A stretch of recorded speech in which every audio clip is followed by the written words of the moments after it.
Aqui temos que trabalhar para pagar nossa moradia. E no plano espiritual? Temos uma casa, dormimos e descansamos com vocês. Não há uma regra única no mundo espiritual. Porque cada região do mundo espiritual tem sua própria natureza, tem sua própria forma de funcionar. As entidades sofredoras, e aqui eu quero aproveitar para fazer uma observação, tem muita gente que tem o hábito de dizer que todo mundo vai para o umbral, que todo mundo vai para uma região de sofrimento, como se fosse um ritual de passagem, obrigatoriamente passar por regiões de sofrimentos do mundo espiritual. Isso não encontra respaldo na literatura espírita, viu? Essa ideia de que todo mundo tem que sofrer para poder ir no mundo espiritual não é razoável. Eu já falei disso umas 50 vezes, vou falar de novo. O livro A Luz do Consolador, que deveria estar aqui, eu mexi nele ontem, A Luz do Consolador, de Dona Ivone do Amaral Pereira, uma mensagem chamada Segredos do Túmulo, está aqui. Segredos do Túmulo, uma mensagem curta, fala sobre a situação do homem comum no mundo espiritual, que é uma situação normal. Só vai ter sofrimento quem for pessoas que tiveram equívocos durante a existência. O homem comum não passará por isso. Então, existem muitas situações do mundo espiritual. Aqueles que forem para o umbral, que não me parece ser tipicamente os que assistem essa live, porque os que vão para o umbral são as pessoas criminosas, cruéis, perversas, que tiveram uma vida marcada por muitos equívocos. Os que vão para o umbral não precisam se preocupar com casa, porque não vai ter. Não tem. É todo mundo no relento, não existe cidade, não existe organização, que está todo mundo tão desesperado que ninguém organiza nada. Então não precisa se preocupar. Quem for para as trevas também não precisa se preocupar com o lugar, porque lá tem um cara que manda e ele que vai decidir quem é que vai morar. As trevas é um lugar de muita perversidade, também não precisa se preocupar, porque lá tem um cara que vai mandar. Agora, as colônias espirituais, elas são muito diferentes umas das outras. Existem regras numas que não tem regra na outra. Nós sabemos o funcionamento mais adequado, assim, de maneira mais detalhada, de uma colônia em particular. É a única colônia que a gente tem uma notícia mais robusta sobre como ela é.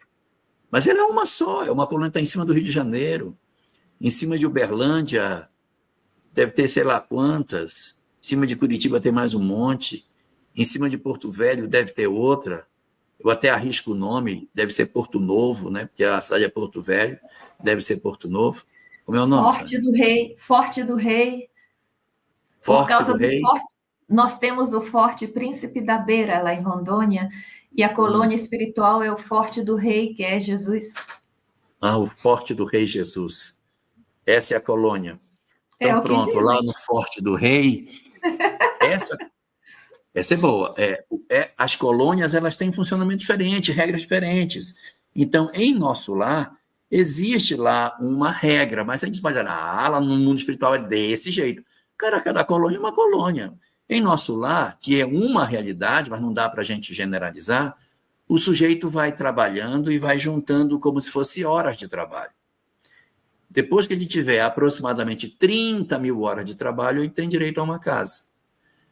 Nossa, mas isso é muito material. Gente, a colônia do nosso lar está dentro do umbral. Ela não é uma colônia superior. E ela tem que ter um critério. Como é que você vai fazer para dar a casa para alguém? Então tem que ter um critério. O critério é esse critério. O critério é o critério. Agora, sei lá, numa outra colônia o critério pode ser diferente, pode ter um aparelho que meça, ou o nosso lar hoje pode ter tido um aparelho que a pessoa entra e lê a pessoa e diz, você já tem condição, sem ter que juntar hora. Tudo evolui, né? No livro Memórias de um Suicida, que foi recebido no período de 1926 a 1930, vocês sabem em que eram guardadas as informações das pessoas que vinham do Vale dos Suicidas? Diz lá que elas eram guardadas num objeto redondo que eles colocavam numa espécie de buraco, e aí as informações, as fotos, tudo eram guardadas nesse negócio redondo que guardava as informações.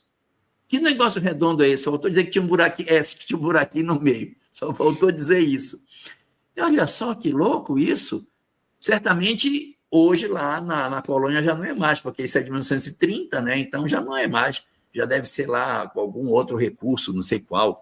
Então as colônias evoluem. Quando o livro foi escrito em 44, era assim, de repente hoje já não é mais, então não dá nem para saber. Agora, o certo é o seguinte, ninguém precisa se preocupar demais com isso. Dessa parte cuida Deus. A gente cuida do que é possível. O que eu tenho governança? Eu tenho governança sobre minha vida. Então eu faço bem, eu me esforço para me transformar, aproveito as oportunidades para ser útil, me dedico à minha família, me entrego ao bem, faço tudo que eu puder e deixa que Deus faça parte dele. Porque para o lugar que a gente for, a gente muito provavelmente vai para um hospital quando sair daqui. Vai chegar no hospital, vai ter uma cama lá nos aguardando, muito provavelmente. A gente vai ficar na cama até alcançar uma condição melhor para ser um habitante de uma colônia. Sabe lá Deus como vai ser a colônia que a gente vai morar? Então, deixemos que isso, a própria vida, cuide para nós e tenhamos governança sobre a nossa mudança interior, que isso sim é o que é muito mais importante para se fazer neste momento das nossas existências. Só uma observação sobre as colônias. A união no mundo espiritual é por afinidade. Falando de nós, dos medianos, né? Por afinidade. Então, nós certamente iremos para as colônias espirituais, onde tem nossas almas afins. Nós conhecemos caso de um jovem de 13 anos que desencarnou em Porto Velho, e quando veio, através do Chico Xavier, uma carta desse espírito para o pai que foi procurá-lo lá, ele disse: pai, eu reconheci, eu vi os meus avós e eles me levaram para Trípoli. Trípoli é uma cidade do Líbano. Ele é brasileiro, o pai é libanês, a mãe é brasileira, mas esse brasileirinho de 13 anos é uma alma vinculada ao Oriente Médio que veio passar uma experiência no Brasil. Quando ele desencarnou, será que eu vou para o nosso lar? Não foi para o Forte do Rei de Porto Velho também. Ele foi recolhido pelos seus parentes e conduzido de onde ele tinha vindo, lá do Oriente Médio. Olha o nosso Brasil. Deus sabe as colônias que vão receber, né? Então, ter a certeza de que o mundo espiritual é um mundo de reencontros. Valor nenhum monetário funciona lá. O que vale é o valor que nós trazemos no coração.